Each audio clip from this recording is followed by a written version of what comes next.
Hey there, friends, and welcome back to another 3-Minute Thoughts. My name is Derek, and in the next 3 minutes, we're going to take a look at 1 Kings chapters 1 and 2, where we see a transition from David's authority to Solomon's authority. And then we'll also look at Psalm 37, 71, and 94 that demonstrate this picture of trust, legacy, and justice that continues to go on in Israel's heritage. Digging into 1 Kings chapters 1 and 2, we start with chapter 1, a kingdom in crisis.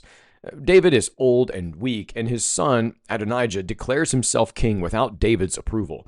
But the prophet Nathan and Bathsheba act quickly. David reaffirms his oath to make Solomon king. Eventually, Solomon is anointed and rides the king's mule into Jerusalem. It's a peaceful but powerful counter-kingdom moment.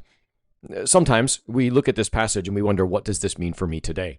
Well, sometimes God's chosen path isn't loud or flashy. It moves quietly, but purposefully.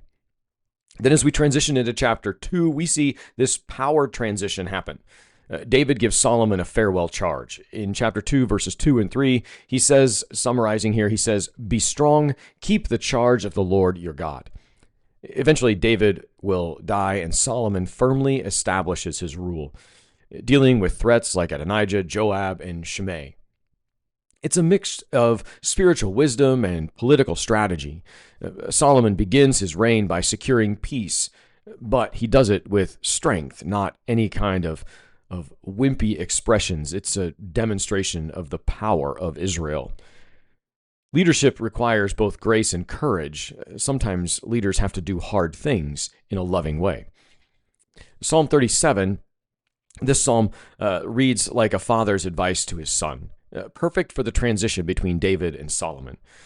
A couple of verses here that kind of stand out. "Fret not yourself because of evildoers. Trust in the Lord and do good. I have been young and now am old, yet I have not seen the righteous forsaken." All these things remind us that when evil seems to win, God's people are called to wait, trust, and keep walking faithfully. Moving on to Psalm 71, this is like David's own personal prayer in his final season of life. It's one of dependence, reflection, and hope. He wants to pass on God's greatness to the next generation, just as he's doing with Solomon. Then as we wrap things up for today, we go to Psalm 94. This psalm burns with longing for justice and confidence that God will bring justice in the end. It says in verse 14, "The Lord will not forsake his people. He will not abandon his heritage." It speaks directly into the tension of 1 Kings when evil plots, God still rules secure.